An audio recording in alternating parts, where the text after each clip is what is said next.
শহুরে বাবু মানে আমরা তাহলে ধরে নিতেই পারি প্রথম যে বাড়িকে প্রশ্ন করা হচ্ছে যেটা কার বাড়ি, সেটা কাদের?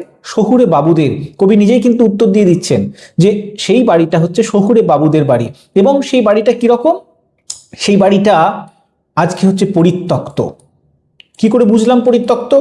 কারণ কবিরা ছবি আঁকার মাধ্যমে কথা বলেন কবিতায়। এই কবিতায় কিন্তু ছবি এঁকে দিলেন। ভীষণ শ্যাওলা এসে আজ তার জানালার দেয়াল ঢেকে গেছে।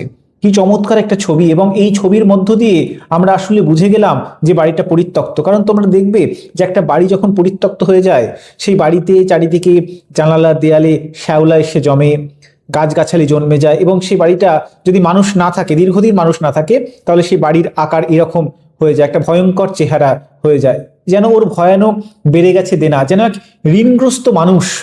দেখো কি চমৎকার ভাবে, একেই বলা হয় চিত্রকল্প। কি চমৎকার ভাবে এই একটা পরিত্যক্ত শহুরে বাড়ির সঙ্গে কবি মিলে দিচ্ছেন কাকে? একটা ঋণগ্রস্ত মানুষকে। সে মানুষটা যেন ঋণী, বহুকাল ধরে সে ঋণগ্রস্ত অবস্থায় পড়ে রয়েছে।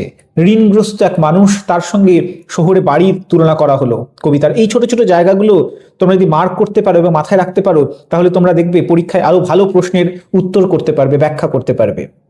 তাই কবিতার উত্তর করতে গেলে আগে কবিতাকে ভালোভাবে বুঝতে হবে, উপলব্ধি করতে হবে, অনুভব করতে হবে। কেমন? আচ্ছা, তারপরে দেখো, এর চেয়ে আমাদের কুঁড়ে ঘর ঢের ভালো, এই কথাটা কে বলছে? যখনই আমাদের চলে আসছে, তার মানে উত্তম পুরুষের কেউ কথা বলছে। এখানে একটা চরিত্র রয়েছে, সেই চরিত্রটা আসলে কে? সেই চরিত্রটা আসলে বুধুয়া, যেটা আমরা আরেকটু পরে গিয়ে জানতে পারবো।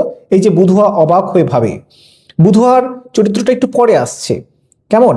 তো প্রথমে দেখা যাচ্ছে যে এর চেয়ে আমাদের কুঁড়ে ঘর ঢের ভালো। তাহলে একদিকে আমরা দেখলাম শহুরে পরিত্যক্ত বাড়ি, এবং অন্যদিকে আমরা কি দেখছি?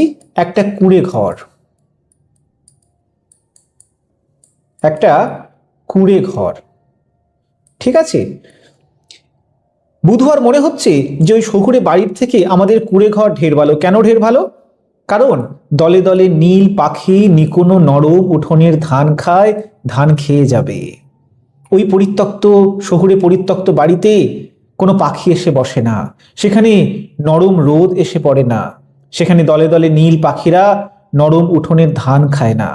কিন্তু বুধুয়ার যে বাড়ি, যে কুঁড়ে ঘর, সেখানে কিন্তু দলে দলে নীল পাখি আসে, তারা নরম উঠোনের ধান খায়, ধান খেয়ে যায়।